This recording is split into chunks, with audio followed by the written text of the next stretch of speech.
Hello, hikers. Green Giant here, one of your hosts. Before we get into today's episode, got a little bit of housekeeping to cover. Some reminders, some announcements, just a few things I want you to know. The first one I'm really excited about is that we finally got to take our good friend Daniel on his first ever overnight backpacking trip 2 weeks ago. We had a great time. We got some great audio. Daniel's going to call into the show. Megan and Daniel and I are going to discuss what that experience was like. Look for that pretty soon. Pretty excited for that one. Also, I want to remind you that the show has a phone number now. The Stories from the Trail hotline, 828-365-8041. 828-365-8041. A lot of people are calling the hotline already and leaving us some questions, just making comments. Megan and I are going to go through those on a future episode too. Maybe even the next one. We'll see.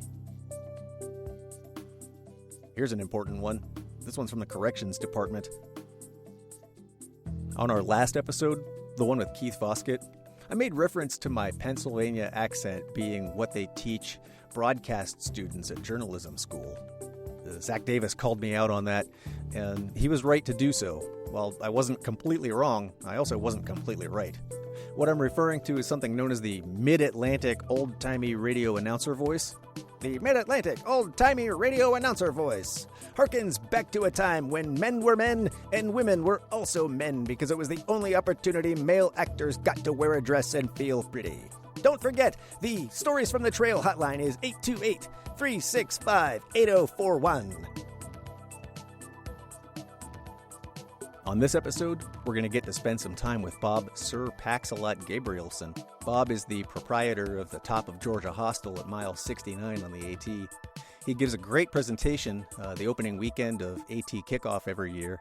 And that weekend, I got to spend some time with Bob, just asking him questions and hanging out. That's what we're going to do now. So sit back and get ready. This is Stories from the Trail.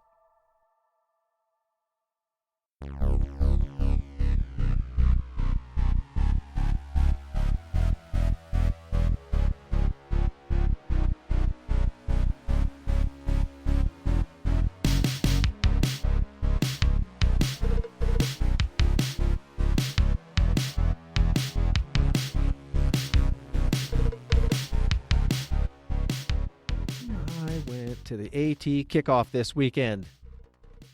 And how was that? Made a lot of really good recordings this weekend.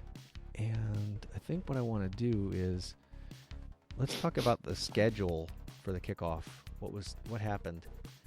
That sounds like a lot of fun scheduling. There was a lot of stuff, yeah. Well, it's all on hiker time too, which means start and stop times are not. Yeah, we did a pretty good job of staying on schedule, but we had some people not show up, and like Gene Espy was on the schedule, and I don't know why he wasn't there. Let's see. Okay, so Friday night, we've started to develop kind of a Friday night tradition for the kickoff, and I'm really happy to be part of it. Oh, I'm really part of it. I'm super lucky that they allow me to be part of it.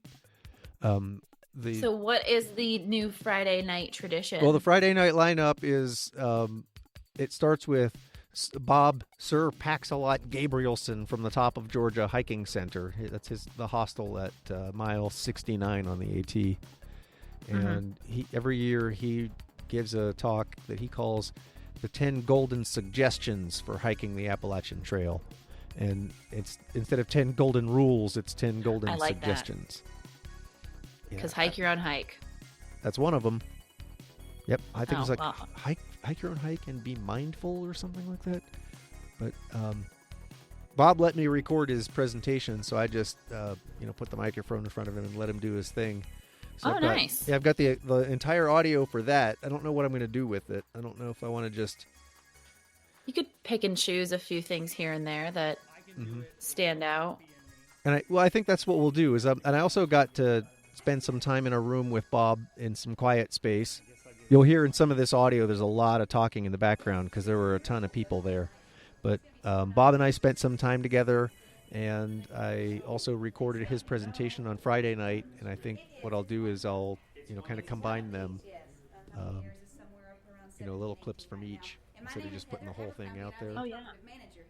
We'll just do a Bob episode. I don't know when. So I do events like this, field trips, animal programs. You'll see some of our birds tomorrow, Birds of Prey. If you've ever seen any of the Bird of Prey programs, I'm the bird lady, which used to be Loretta Dean, for those of you that have been coming for years. So I took over for her when she retired. So that's kind of my story. But tonight we've got Bob, who's about to go on, and then we have Mr. Gary Sizer, who's awesome and amazing. And then in the morning, we start at 9 o'clock. The vendors will start at 9, and their speakers will start at 9 with a State of the Trail update. So without further ado, we've got the awesome Bob Gabrielson. Hey. So they call me Sir Packsalot, not because I packed a lot when I was carrying stuff on my thru hike in 2003. I actually was testing out a backpack for an up-and-coming company, and all the stuff that we had at that time was pretty heavy. You know, we had like, the little beer can stoves, and everything else was heavy. So somebody came up with this super lightweight pack to put the stuff in. That didn't combine too well. I basically was hiking the Georgia Trail, and the pack split in half, and this strap snapped, and I was in the middle of my big size 14-foot loping ape sort of walk that I have, and it threw me off balance, and I flew down into a ravine near the Blue Mountain Shelter in Georgia. And, an hour later, this guy with the gash in his head is climbing up to the trail, and people are going, oh my God, what is with this guy? So then they start writing about me in the shelter journals, all about this guy who packs so much stuff that his pack explodes. I was actually carrying less than most people, but, the tale. So I teach about lightweight backpacking at the hostel in a little school that we have, and every fourth or fifth person will say, why should I be taking advice with a guy with your trail name? And I'm like, yeah. So we just celebrated the 4th anniversary of the Top of Georgia Hiking Center, which is at mile 69 northbound, right up at the top of the state of Georgia. Go figure. Just the other day, March 1st. And we're kind of an odd place. I do this speech every day over cereal in the morning. The ATC doesn't have an office down here, and they need all the help they can get. So whether they want my help or not, I'm like an unpaid ATC employee. All we do all day long is educate.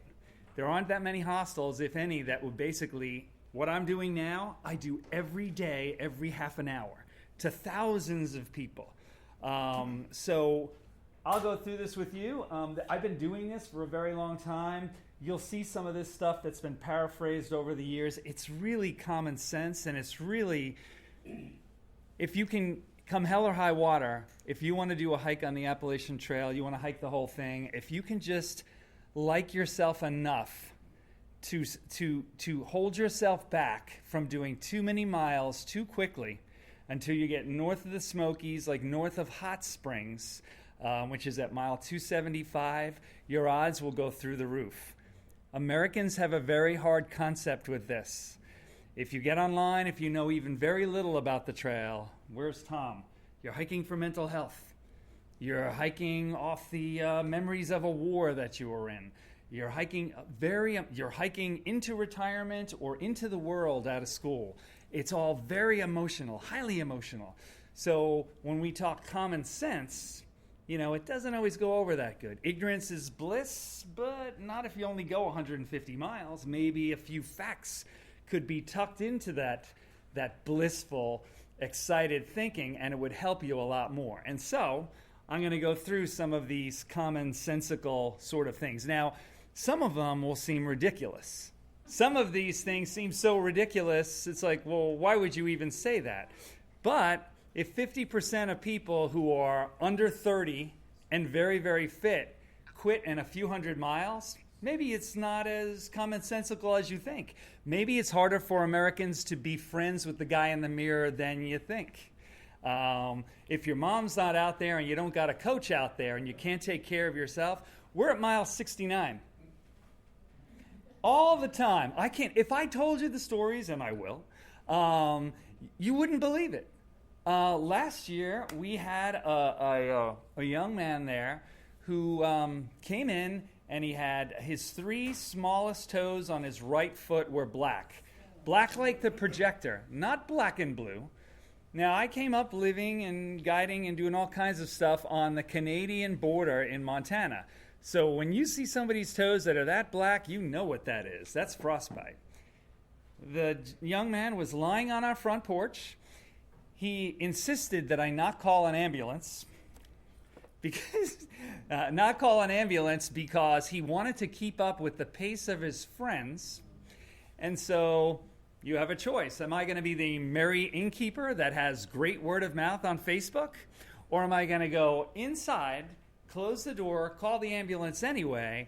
And for a young man that has a chip on his shoulder because he doesn't want me to be a dad-like figure, call for the ambulance anyway and save the guy's foot. If you ever get on things to see top of Georgia, it's very, very interesting. Because we're different than other hostels and try to do some teaching, nobody kind of likes us. There's no medium. It is a bipolar experience.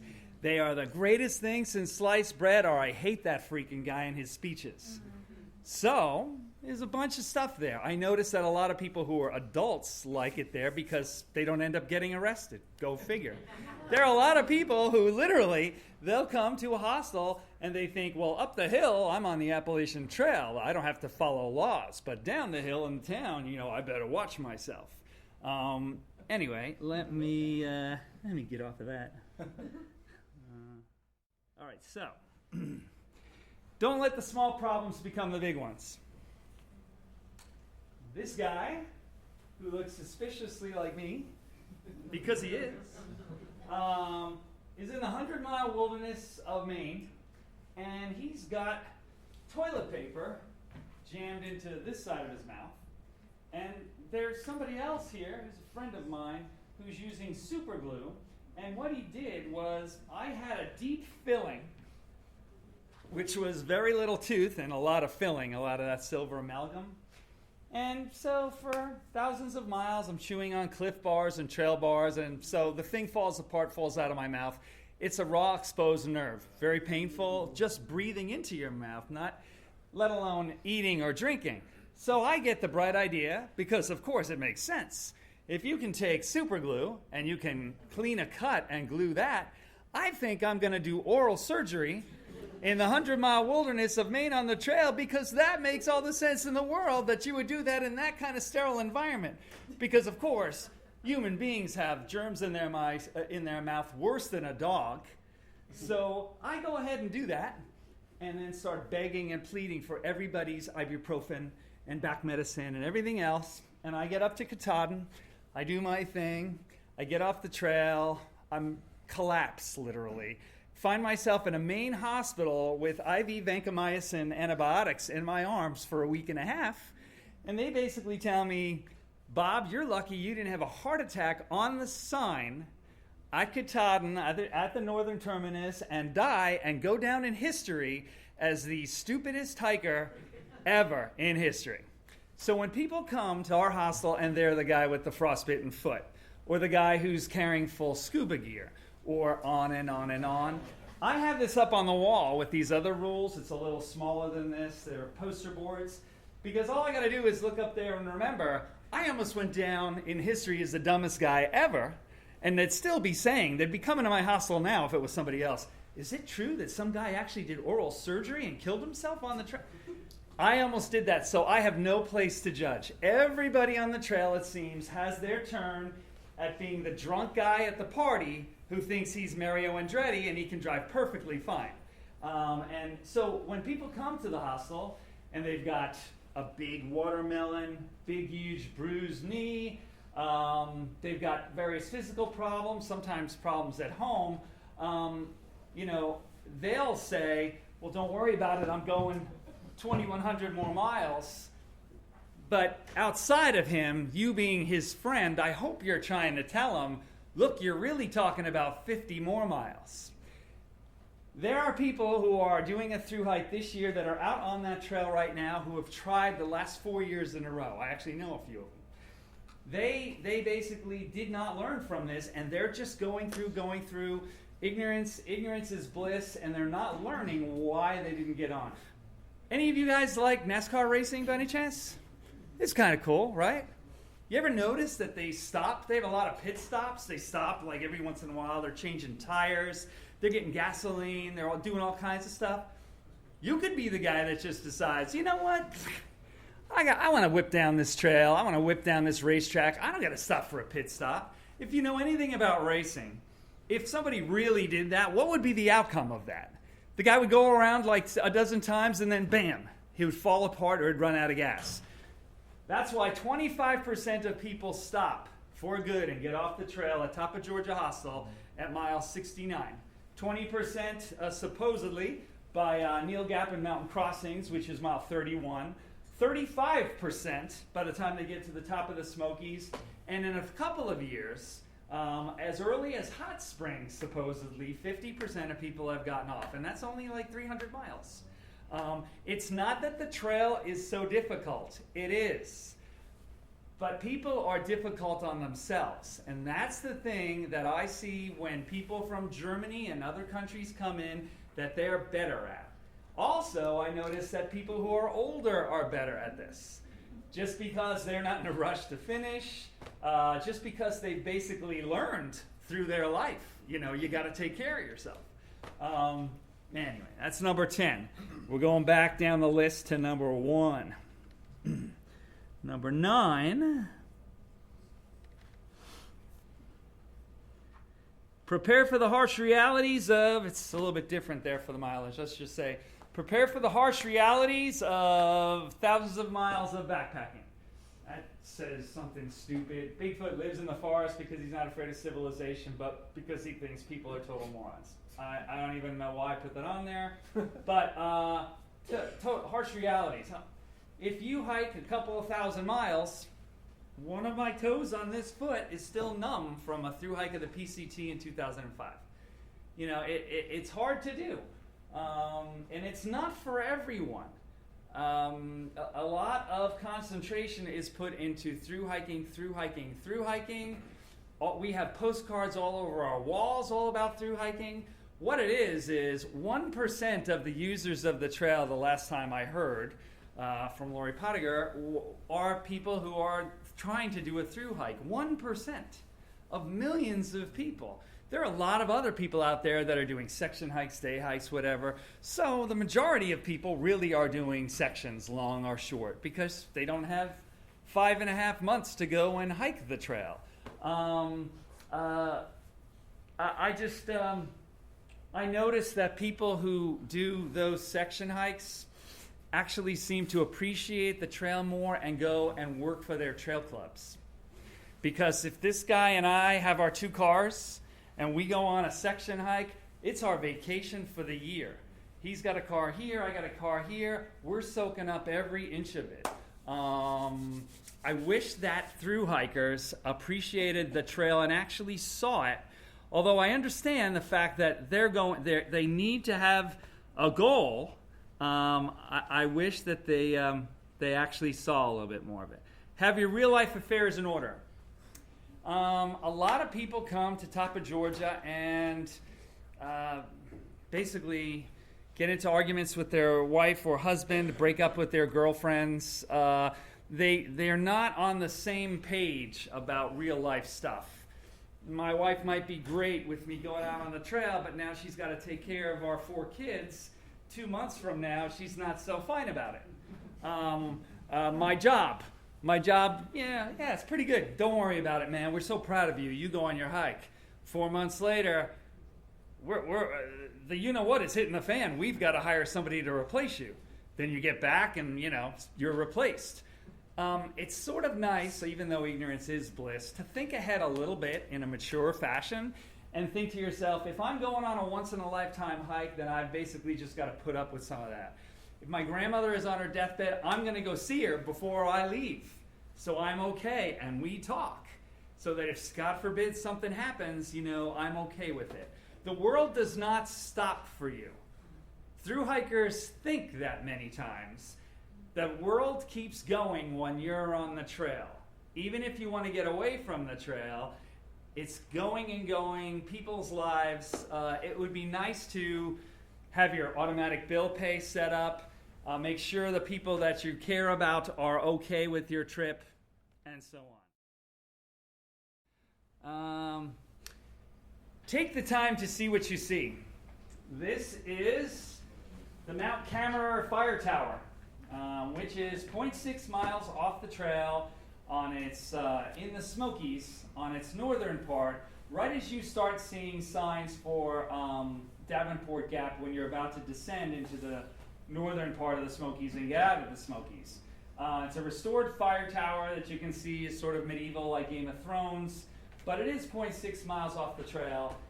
It's on a list of some of the most beautiful views on the trail. Less than 1% of thru hikers ever see it, though, because it's 0.6 miles off the trail.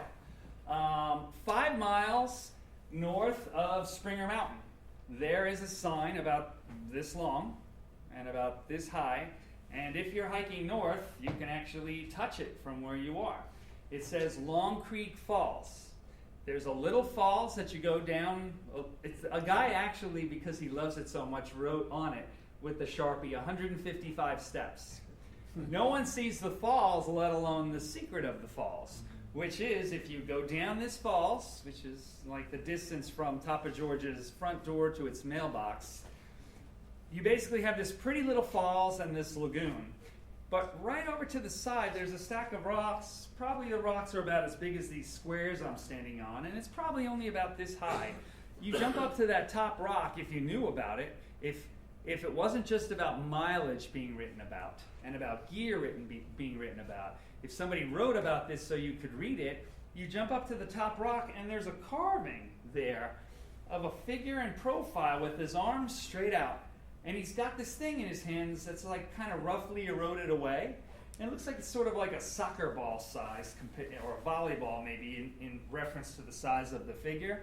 That used to be a conquistador's helmeted head. And what happened is the conquistadors were coming up through South America and through Florida all the way up to this point where they were under a lot of pressure from the Queen to find the Fountain of Youth and get that gold from those savages.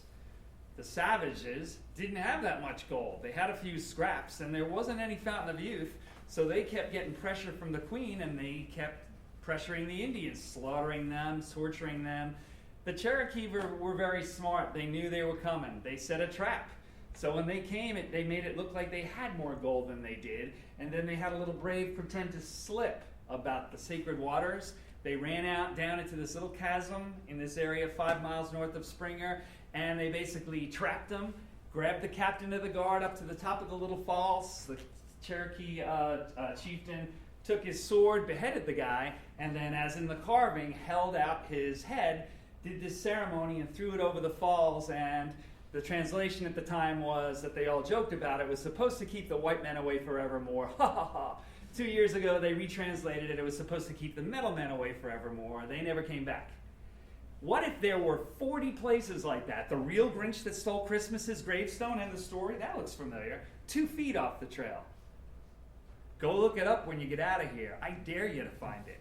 It's not about seeing that there's a trail you read about and there's a real trail. When you hike the trail, you're going to start getting a vague sense. The truth of the trail is a little divergent from what it is. I know a lot of thru hikers that hiked in previous years will tell new thru hikers, yeah, when you get out of Georgia, it's easy going up to the Smokies. Top of Georgia's at 2,775 feet. Clingman's Dome is over 6,100 feet. How easy could it be? Put a piece of plywood on that skateboard ramp. Very interesting. Anyway, Benton Mackay, who's the guy that dreamt up this trail, basically, in a 1921 article. In 1931, when he was sitting around with a bunch of Americans talking about the trail and drinking a little bit too much, as the Scotsman he was, basically, they were all drunk. He said, I think I made a mistake. You Americans, you're all into the destination, not the journey. You conquer the West, you win the war. I bet in 50, 60 years, you're not even going to be able to you won't be taking the time to see the trail. You're going to be racing past 3-sided sheds, obsessing on your newfangled gear and your mileage and hiking an algebra equation. All the Americans got very upset. Shit was thrown everywhere. They got very upset. They all went to jail. They were drunk, right? Well, when you go and sit in a hostel Do it the next time you do. What is the first thing somebody says when they come into a shelter? Do they tell you how about that great Indian waterfall I was talking about that no one knows about? Of course not. They say a number. Now, think about it. With this day and age, with the internet and all the stuff you're learning about online, are you really hiking your own hike when your feet finally hit that dirt? Or are you hiking Dixie's hike? You're hiking somebody else's hike and you don't know it. Hike your own hike. Very interesting. We'll get there in 1 minute.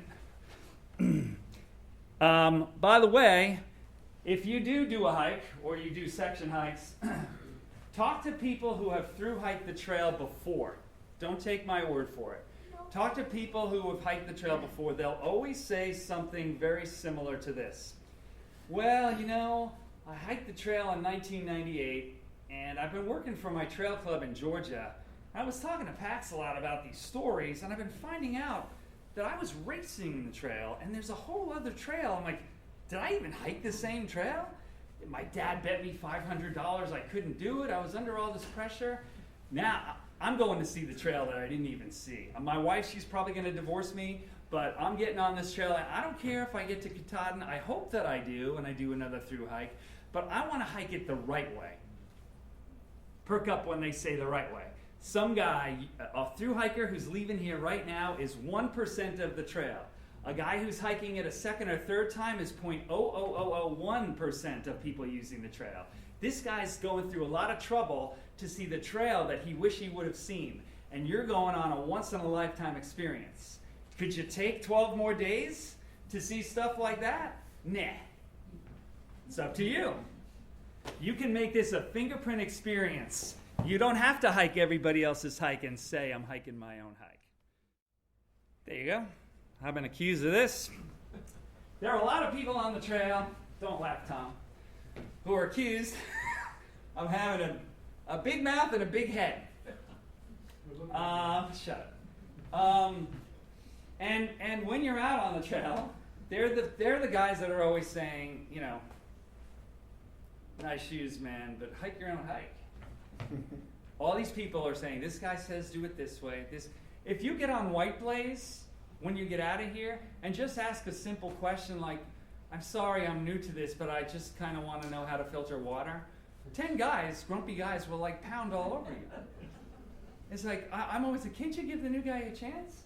Hike your own hike with an open mind. Hike your own hike is a positive saying that can mean a whole lot more. If you're walking in the woods on the trail and you come upon me and I'm hacking down some green trees that I'm going to set fire to in a half an hour or so, I think. And you say, Bob, don't cut down those trees, you're ruining the environment. And I say, hike your own hike.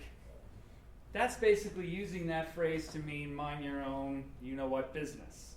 Hike your own hike should be everybody does it their own way.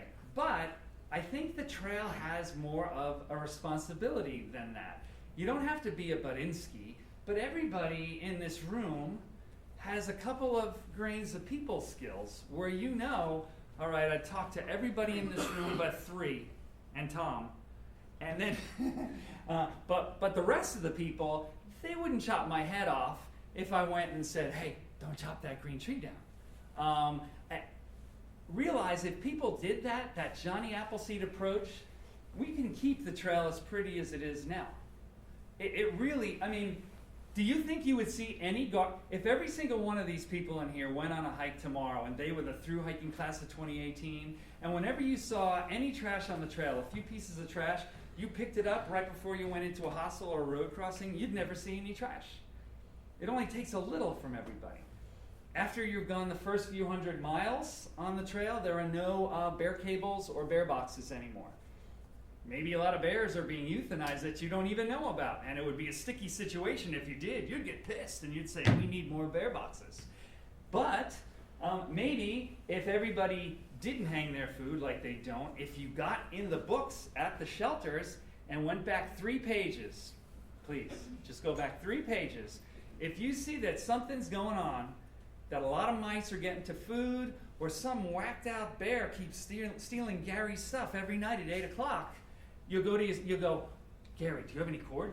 Can we throw this in a tree?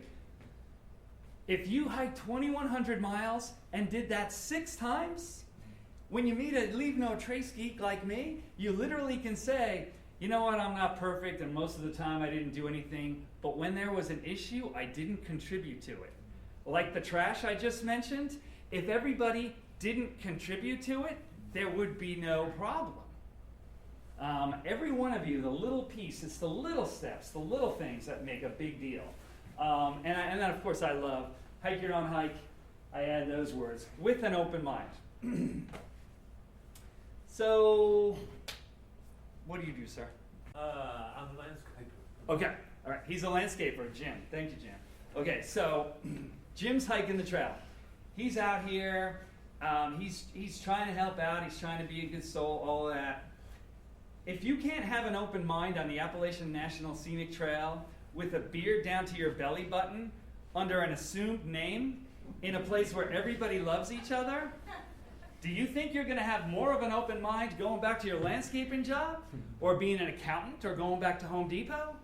This is a great brotherhood. We can help the trail. We can be really, really positive and not feed into bad rumors and stuff like that. If you can't have an open mind out here, just saying. All right, there are a couple of these things that are easy. And get this, too. There's no such thing as golden rules, so this is a misnomer. Golden suggestions is more like it. I had Heather write golden suggestions on the thing for this. Why? Well, he could wear Crocs on the trail for the whole thing. And if I did that, I would have 2 huge blisters at the end of my legs, and it would be at the end of me. There are some people that can wear footwear no one else could because they grew up on a farm or walking in sand on the beach and their feet are just sturdy. What works for one person doesn't for another. This is basically just hoping that people can integrate a little common sense and a little self-love. So many people are doing this, and yeah, it's a challenge. And it's also a vacation. Life is short. People have died on this trail of a heart attack, of getting lost and everything else. You know, I hope they were having a hell of a good time right up until the minute they did that. That's what we pray for at Hoppa, Georgia, you know, no matter how long your hike is. So there's Miss Janet. A lot of people don't know who she is right now. She was kind of laying low last year. She's in the Mountain Crossings Hostel, which is at mile 31 northbound on the trail, down underneath, and that is a wind chime made out of waste shovels. The plastic ones that you get from camping stores, they're making a joke about the fact that they're so blunt that they can't pierce the soil near the shelters. They just kind of bounce off. She is an advocate of leave no trace. She'll always ask you, you know, how you do your stuff and everything. But can you hike the Appalachian National Scenic Trail in Walmart gear? Do you need, like, you know, waterproof down? Do you need $4,000 worth of stuff? You can, but right now we've just had unusually warm weather. Very, very warm. 20 to 25 degrees warmer than it usually is.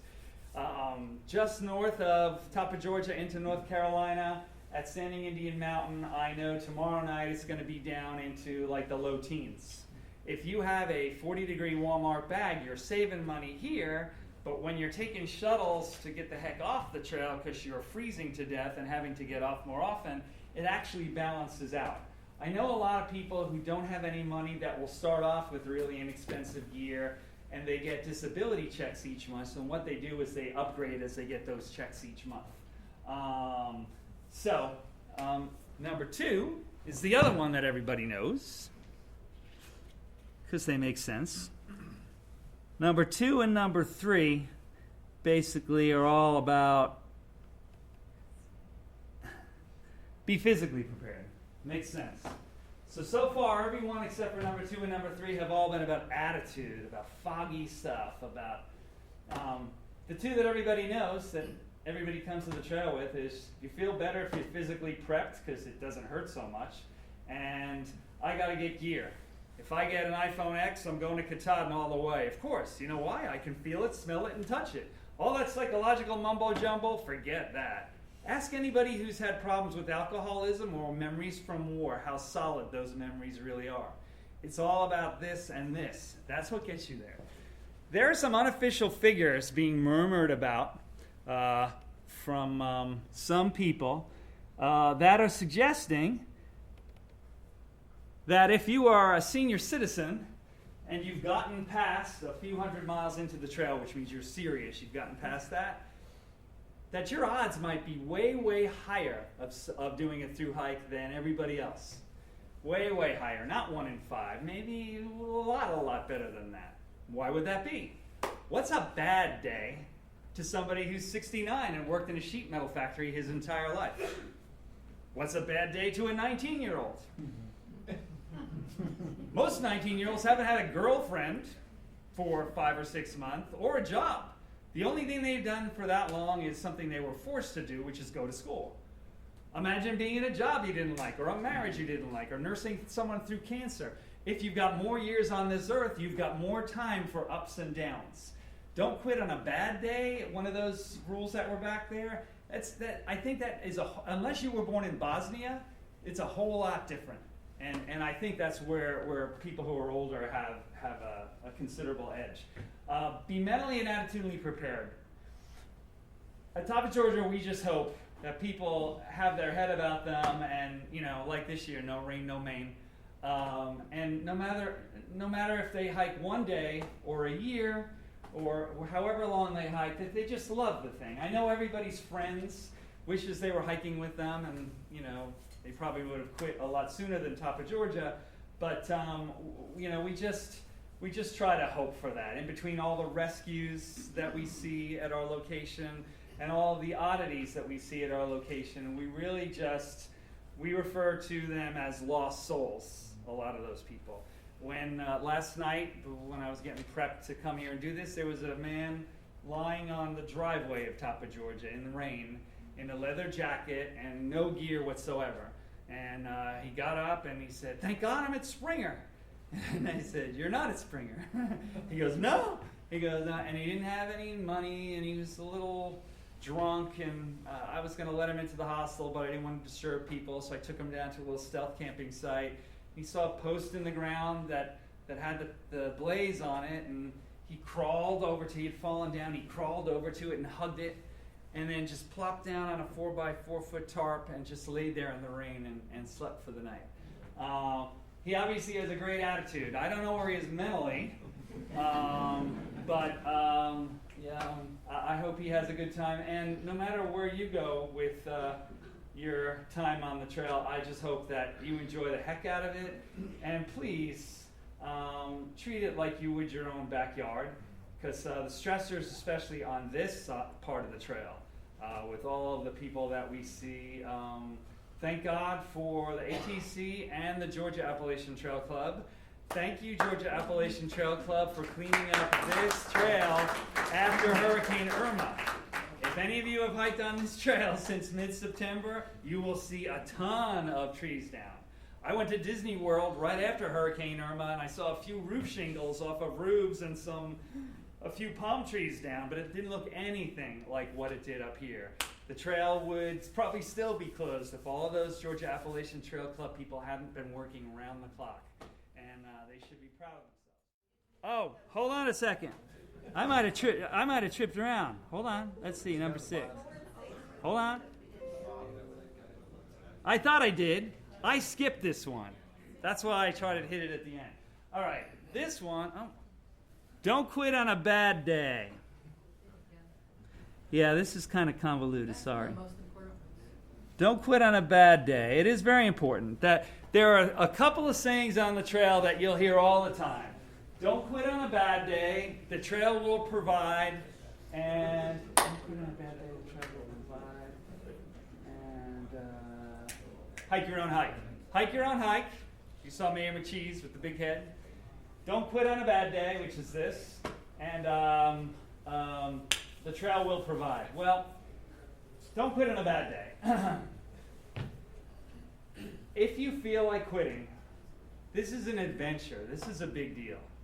If it's not an adventure, if it's not worth doing, there wouldn't be any hard days in there. That's what I was talking about, people who are older having a little bit more of an edge.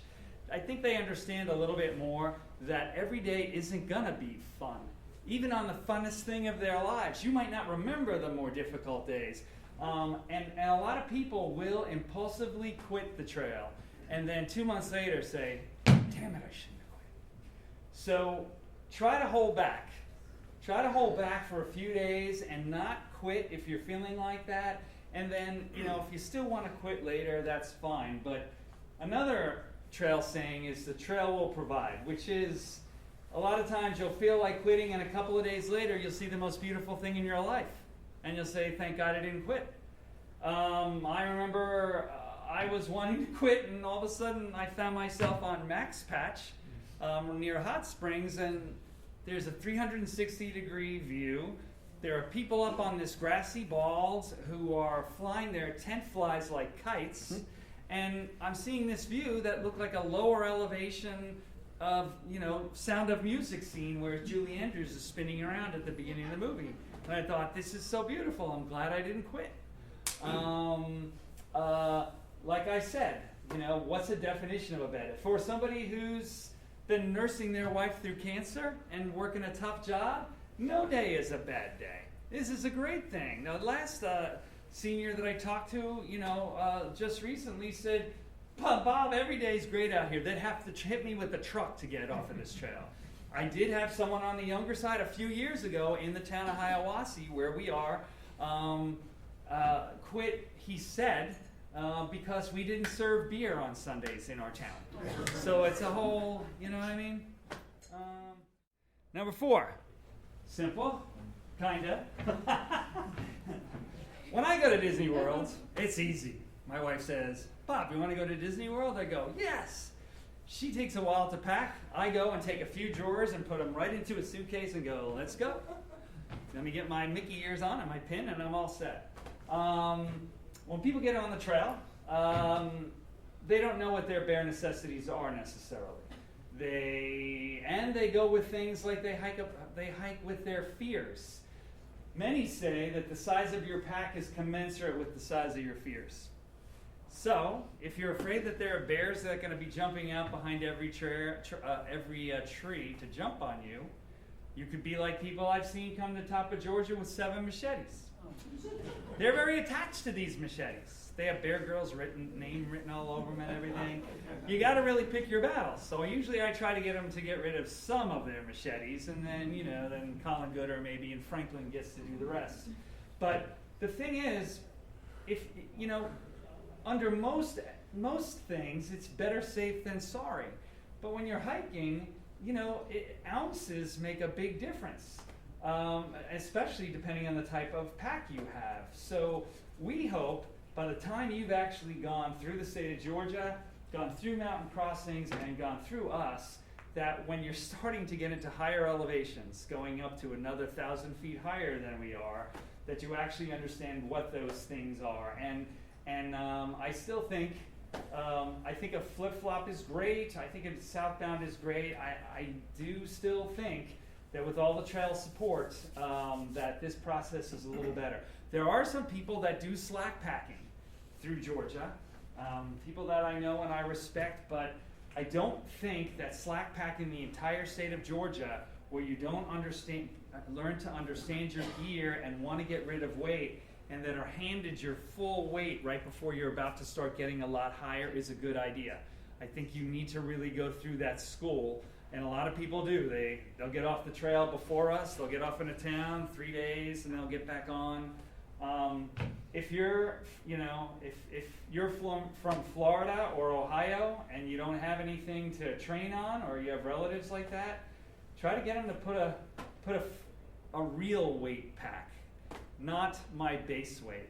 Everybody talks about base weight, and of course your base weight is everything excluding food and water, but when you hike with your base weight on the trail for like 3 hours before you get into wherever you're going to get your resupply. So people get surprised at the last minute. They're not measuring their real weight. Put everything in a pack, have that giant pack, start going up and down stairwells if you're a nurse in a hospital, or up and down bleacher seats in a football stadium nearby you. Put some music in your ears. You'll feel what Blood Mountain's all about.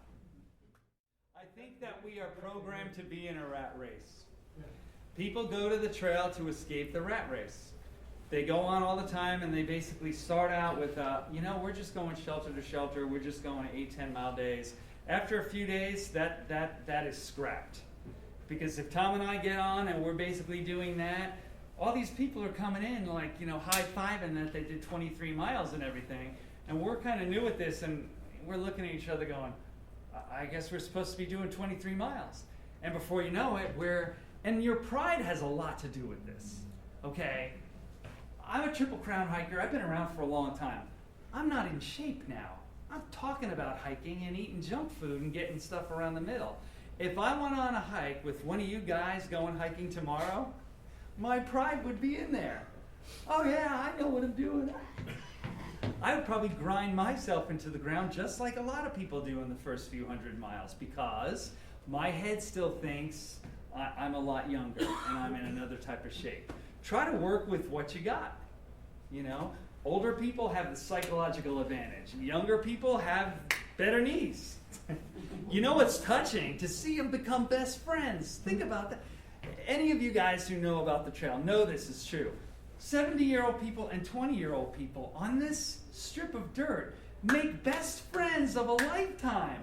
How many people who are 20 years old do you know who know or even like or even talk to their grandparents? There are no clubs in Minneapolis where 20-year-olds and 70-year-olds are boogieing down at some club. They don't usually, but here it's like a grand sociological experiment and touching. The older people give the younger people the patience to get through Virginia. And then the older people are reminded of how crazy and impulsive they were when they were their age. They kind of spark each other on.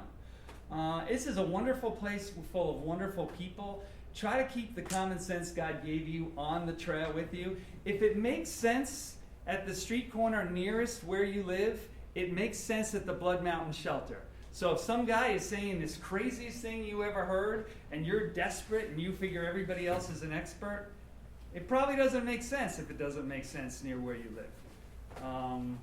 Anyway, go out there and get them.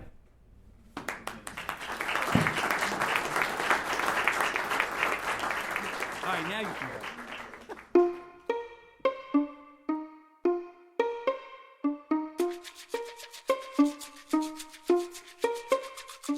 Hello, hikers. I sound fuzzy, not because I forgot to shave, but because I'm on the phone. I'm actually leaving a message for the show on the new hotline for stories from the trail. And I would like you guys to call it and tell me your stories. The number is 828-365-8041. And that should be really easy to remember because 828 is the area code for Asheville. 365 is the number of days in the year, and 8041 is the last 4 digits of the phone number for stories from the trail. 828-365-8041. Give us a call. Each time you call, you might get to hear some helpful advice from me, or you might not. I don't know. We'll see. But anyway, check it out. Bye.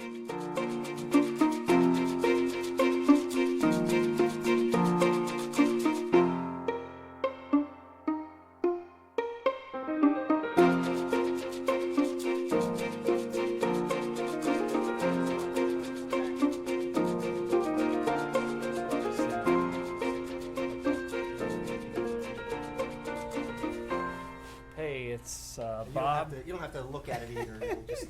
It's Bob Sir Packsalot Gabrielson, and we're at the 2018 ATKO, and I run the Top of Georgia Hiking Center in Hiawassee, Georgia, on mile 69 northbound on the Appalachian Trail. How long have you been there? We just celebrated our 4th anniversary on March 1st. So 2014 was your first year? March 1st, 2014, yeah. Okay, because I was trying to think of, I don't remember staying with you, but I started in May of 2014, so you were probably just... A lot of people didn't know about us because gut hook wasn't as prevalent. It was really the AT guide, and you need to get your information in... the year prior. The year prior, so we weren't in the book, so nobody really knew. it's amazing how many people did know. Word of mouth on the trail is pretty good. Grapevine stuff, good and bad. And so it helped us out, and it was good. Yeah. What made you decide that you wanted to run a hostel? Like a lot of people, I wanted to give back. It's like an extension of Trail Magic, but I really underestimate. It's one thing for Bob and Gary to get a cooler and a grill at a trailhead, and it's another thing for Bob and Gary to pay for a house and pay the bills. It's not just like a non-stop hiker feed and just like. Well, I wish it were. Smiles around. It is smiles, and it's the coolest thing I've ever done in my life. But word of caution to a lot of people who are like young men in their 20s opening hostels up along the trail. If they were to hang out with me for the day, they would be surprised how much cleaning I do. Oh, yeah. My friends all think that's the funniest thing in the world because I am very messy, but I scrub most of the time at the hostel because you have to do it. So it was a little unexpected what happened, but in a funny way. I feel like I was fated to actually do this.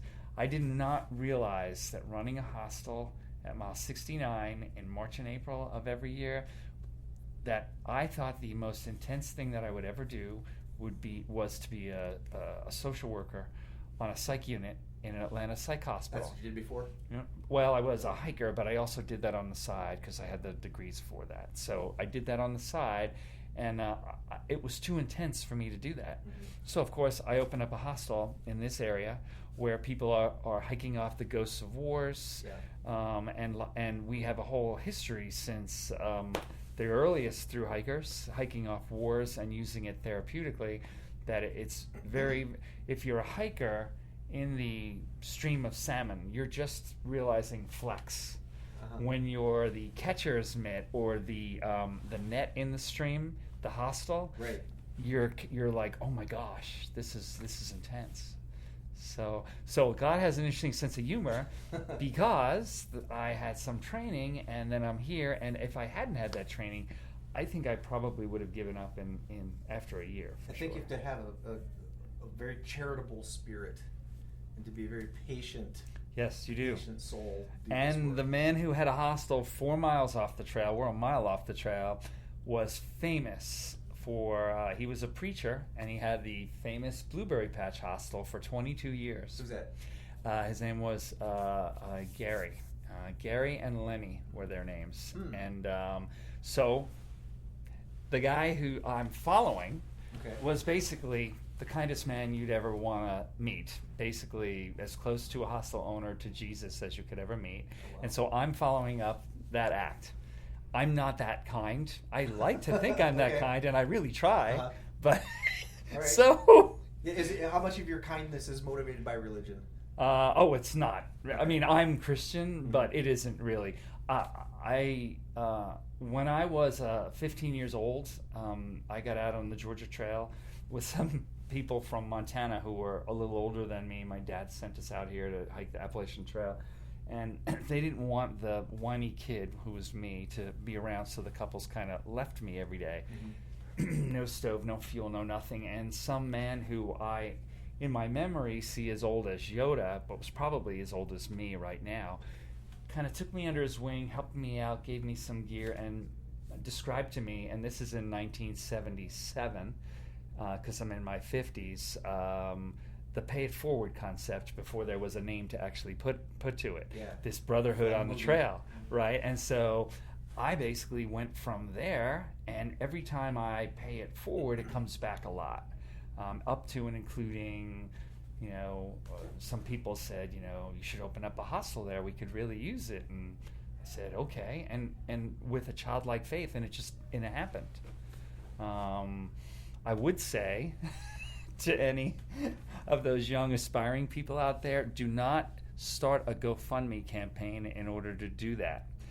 I did it when it was still in its infancy. I didn't understand how there would be some people who would react negatively to that. It was only several $1,000s. It was spent in one day. I forgot about that. It was only spent in one day. However, there will be people who would be negative about that, and it was a little cross to bear. I wouldn't do it. Wait another year or two. GoFundMe, it's kind of. I don't know that it deserves its reputation. Like a lot of people they see GoFundMe and they immediately like, oh, they don't like it. Whatever this is they're begging, you know. Well, you know why? Because if say we both look at something for a GoFundMe, if you want to give, you want to give. Yeah. If I want to give, no one's forcing you to give. And so, really, I understand some people resent somebody saying, "Please fund my thru hike." You know, I don't want to fund your vacation, but what if you want to? Right. Yeah. Like if you know, it's for my friends and family. Right. You know, my mom wants to send me some money. My brother wants to send. You know, right. Here's a convenient, easy way to do it. The problem is like people get on Facebook and they misuse it. They do. We also there's a lot of misinformation online. We had a little GoFundMe thing, and I shouldn't have done it again, to help us get through the aftermath of the fires of 2016. Mm-hmm. A lot of people, what people see in the media is they see the city of Gatlinburg that was burned down, and it was a horrible thing. How it affected the Appalachian Trail and the Smokies is it closed them for one single day. The trail between Dix Creek Gap, where my hostel is, and 70 miles north up to the NOC, that was closed for a few months. That's 70-mile section. Difference. So everybody online sees one thing, and they're like, yeah, but you didn't burn down to the ground. But try to have a business plan where a quarter of your year has no business. And see what that is. It already has a quarter of your year with no business, too. And actually, the ATC felt so strongly about it that they actually had an article in Journeys magazine talking about how... So one of our things at Top of Georgia Hostel is we educate a lot. But not only do we educate a lot, the ATC is actually trying to think about an eighth leave no trace rule, which has something to do with dissemination of information. There, basically, you walk the trail, and there's what you heard online, and then it starts to diverge from the actual. And how do you actually walk around? There have been hostel owners on this trail that almost went out of business because because somebody had the same name who was arrested for child abuse, and they thought it was that guy. I remember the year that I hiked, and I've heard stories from every subsequent year. People always have there's some drama that has no basis in reality whatsoever. I love this is my favorite one. Okay. Oh my God. There's this woman on the trail who's getting unwanted attention from this guy. Let's get him. Oh yeah? What does he look like? He's 6 foot tall. He's white. He's got a beard. He's got auburn hair. All right. That narrows it down to about 3,000 people. Yeah. And then you'll see the Facebook witch hunt. That's what I mean. The online hiking community takes up their virtual pitchforks and torches. Next thing you know, some poor guy's an outcast because he looks like someone. Or that whole posse thing is as dangerous now as it was in the Wild West. It is. Or in witch times. And you'll see it too. You'll see people who are like, "Yeah, get him." No, don't get him. You don't know. Let someone else get him if there's actually well, that's kind of a hot button for me too. This ATKO thing, this is like what we do every day at Top of Georgia. We evolved into something that I never would have imagined. So we opened up a hostel, like every hostel you've ever been at. However, and you'll know this as soon as I say this, you'll go, "Oh yeah, I've always wondered about that." You've got the busiest part of the Appalachian Trail right here, and you have an ATC office up at Asheville. Right. Where so many people, a large percent of people, have quit already by then on a northbound. You have another office up in West Virginia, and you have another one in Boiling Springs, Pennsylvania. Now, the trail is changing. Those places will get very busy, but this is a mall. It is. Oh, yeah. And I know not everybody will like me in saying this, and they are wonderful people who are doing a lot of things, trail ambassadors all over the place, but it makes sense to me in the heaviest of the action, whether it's a war and you're placing troops and guns, or you're placing offices in a strategic way. I keep wishing there was an office here. In that vein, if there is not an office here, and you're the hostel next to the trail at mile 69, You're now- and you like to educate, the vacuum is pulling, and you might not want to get sucked into that, but I believe that I feel like myself and some of our staff who are knowledgeable are like unpaid workers for the ATC, and they don't even know it. Your staff is they rotate a lot, or do you have people who are with you? We have a after few your- people who are with us all the time, and the rest rotate.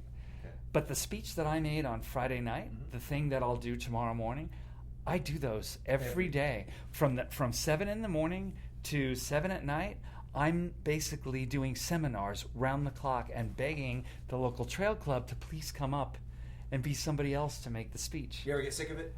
I don't get sick of it. I just think that I'm the Weather Channel reporter spitting into a hurricane, and I don't think that that my efforts and throwing some extra ambassadors on the trail are enough. And it's a sticky wicket sort of a thing, and I know I'm not in the know because I don't work with them now, but I love all those people. I just didn't intend on doing that. I'm glad actually that I can help. I hope I'm helping. I don't know. Maybe I'm not. I'm trying. But that's a weird thing about top of Georgia nobody knows.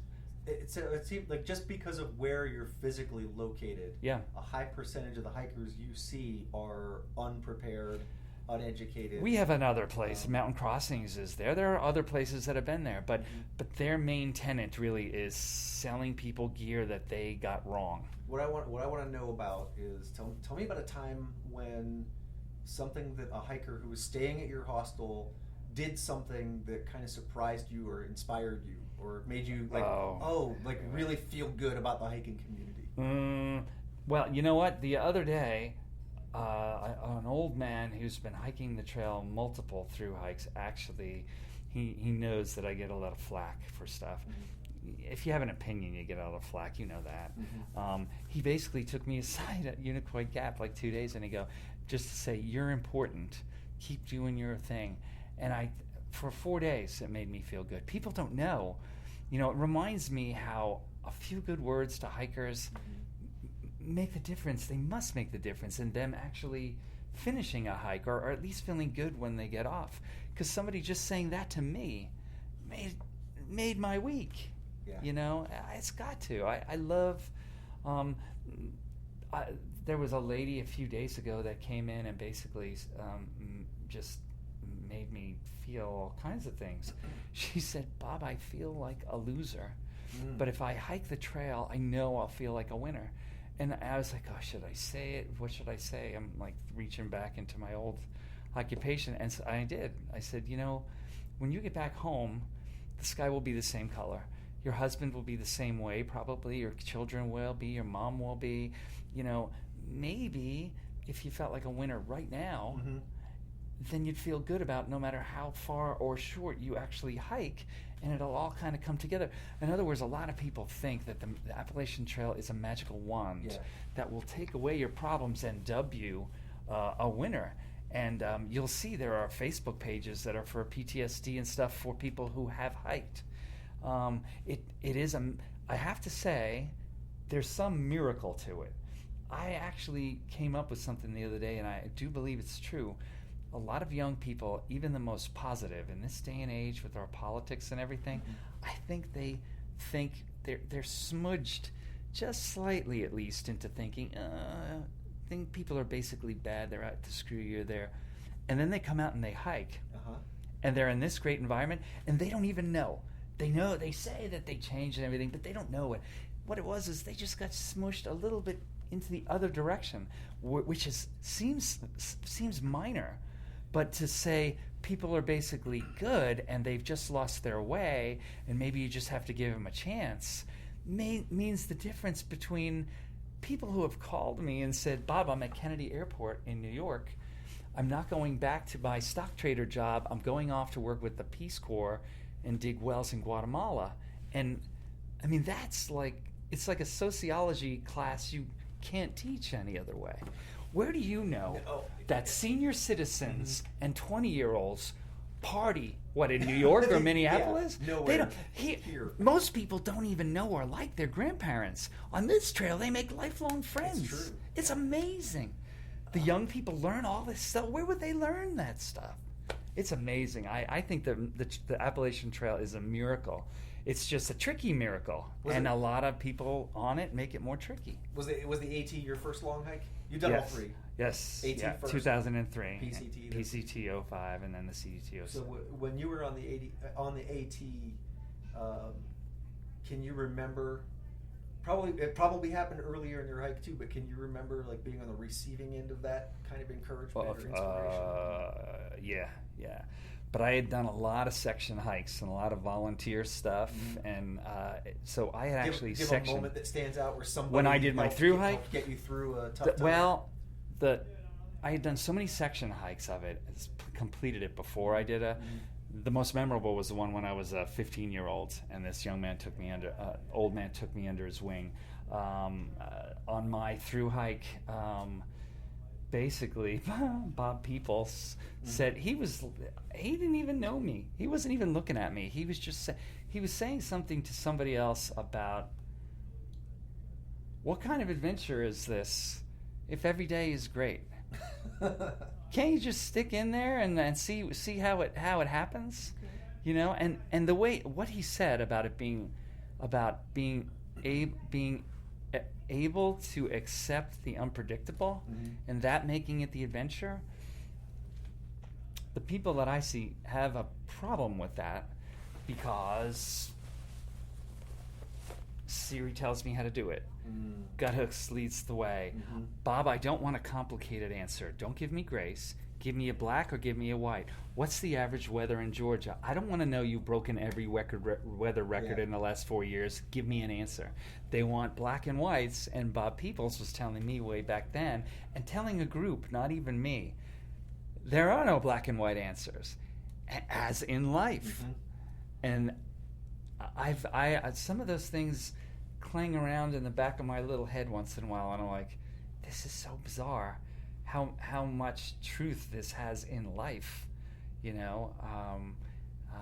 so I think the trail is an enormous opportunity for young people to really figure out where they're going, and all those old people that say they didn't get changed, baloney. How often do you get out there?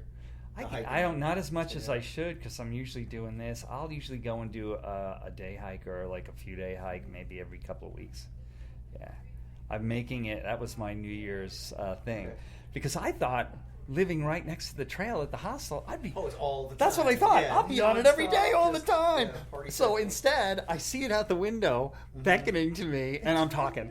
I'm in Asheville, and I'm like, the AT is just like 45 minutes away, and I spend more time writing about it and talking about it. Oh, God. I got other trails that are closer, though. Wow. Let's switch gears for a second and talk about something fun, lighten things up a bit. Tell me about, I want to talk about food. Tell me what's your secret weapon on the trail for morale improving food? For yourself? Morale improving food. For you, what do you for like? Me, chocolate. Chocolate. Yeah, I'm like it sounds sexist, but I'm like a woman with chocolate. Chocolate is everything.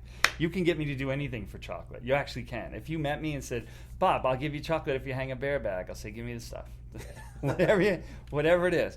A lot of people, it's bacon. Chocolate is my catch-all thing. You hike with a stove? I do hike with a stove. I like stove. I have a little Olicamp titanium pocket rocket on a 4-ounce canister, and a little titanium nonstick pot. That's my thing. What's your water filter? I have an old school cat and eye filter because I'm a Georgia boy. Yeah. And the reason is because you come to freaking wet piles of leaves sometimes, like when we had our drought a couple of years ago, and you got to be able to dig down a little, put a pantyhose pre-filter on it, and get a little bit of water. If you ever do that in a situation where there is a drought, anybody who's listening, you can become very popular with one of those old school filters because you'll get that chocolate and that bacon or whatever you want because they need water and you got a way to do it. Try doing that with your SteriPen. So, wow. For all you guys out there, realize how many people quit within the first few hundreds of miles of the trail. Not because the trail is so hard, but because you are too hard on yourself. Human beings seem to need a rat race. They come out here to escape the rat race, think they're going to go slow, end up going too far too fast because they're wired to compete. Try to figure out before you get out here what you're competing with. Do I have a hidden audience? Am I an old man that still has to roar? And get that crap out of your head and come out here and try to have fun. If you can stay on the trail past Hot Springs, North Carolina, just north of the Smokies, your odds are really high in being able to do this whole thing. But you got to stay alive and not break your leg and not, Don't let your small problems become big problems. Yeah. Never quit on a hard day. Right. Oh, there you go. You know better than me. Except for rule 4 and 6, right? Right. Yeah, we'll put those... Anyway, it's nice talking to you. Yeah, cool, man. Thanks, Gary. Yep. Thanks for bringing it up. You're welcome. I wanted to talk about the last year,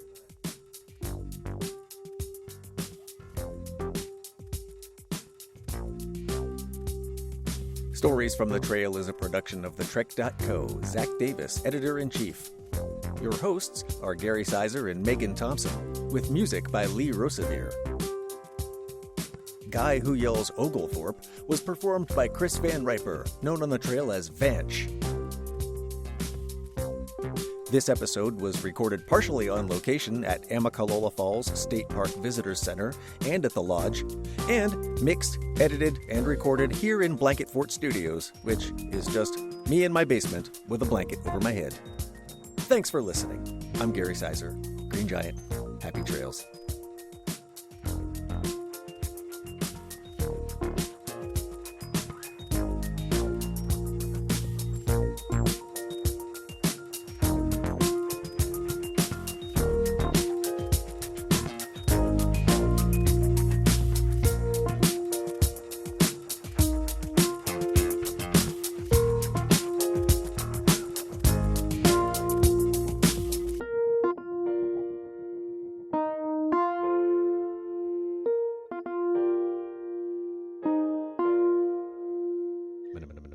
And lightening up through mid-morning and into the early afternoon. Be safe for your travels.